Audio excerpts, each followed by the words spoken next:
Hey up and welcome to Callums Corner. Right, we are going to get into it again, self-defense video. I get a huge amount of requests for self-defense videos, messages all the time, comments on my previous ones, so we are going to get back into it. But before I do, whenever I do a self-defense video, I get these spasmoidal comments on there from people saying, oh, you can't fight and stuff, or you look ridiculous, why are you elbowing someone? You shouldn't elbow them, you should just punch them. Well, that's not a karate kick and stuff.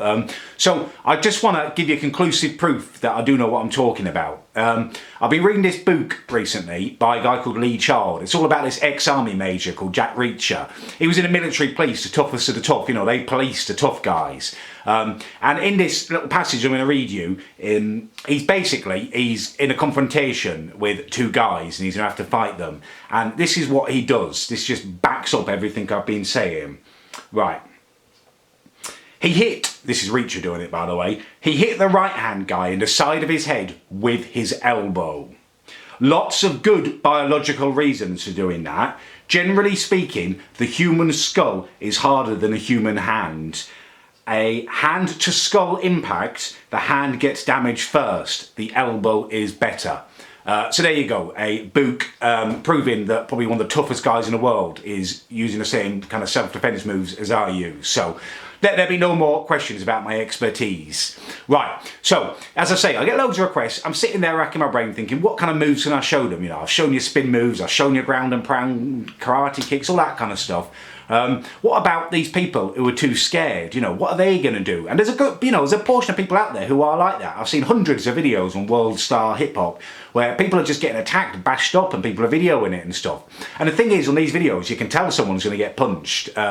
So hopefully you guys will be able to recognise the warning signs. And what you need, this group are kind of scared of people, is a foolproof plan. I know what you're thinking. You're thinking, oh, I'll just run away and stuff, or I'll just shout help or something. Loads of problems with that. Number one, where is it going to happen? Do you know? Is there an escape route? How fast can you run? Can you run faster than this guy?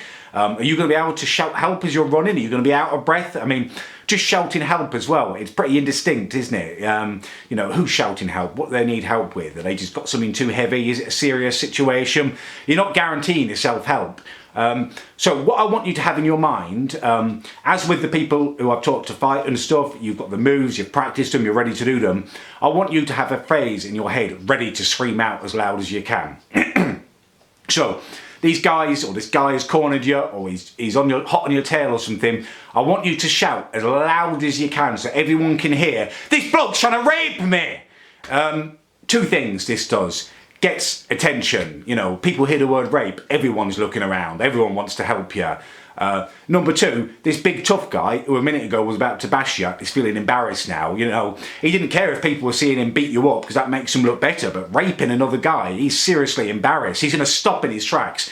As soon as he does, you should probably flesh out the story a little bit. Just shout something like, I was round the corner and he tried to touch my bum, or he grabbed my willy, or just something like that. He told me he's going to bum rape me.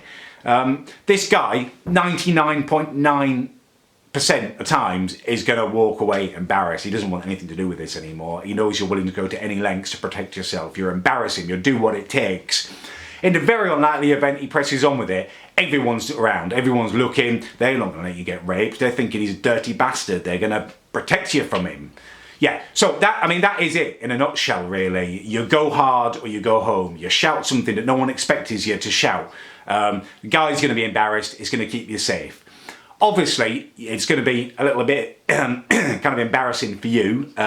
So you've got to be prepared for that. But I'd rather you were embarrassed and safe than not embarrassed and in a heap on the floor, badly hurt. And also, you're going to have to reach your own kind of levels of comfort with danger. You don't want to be kind of the boy who cried wolf. I wouldn't suggest just shouting out that someone's trying to rape you just because the bloke looks a bit scary on the other side of the road or something like that. You should be sure first, but you've got to reach your own comfort levels. You have this in the bag, you use it when you feel you need it.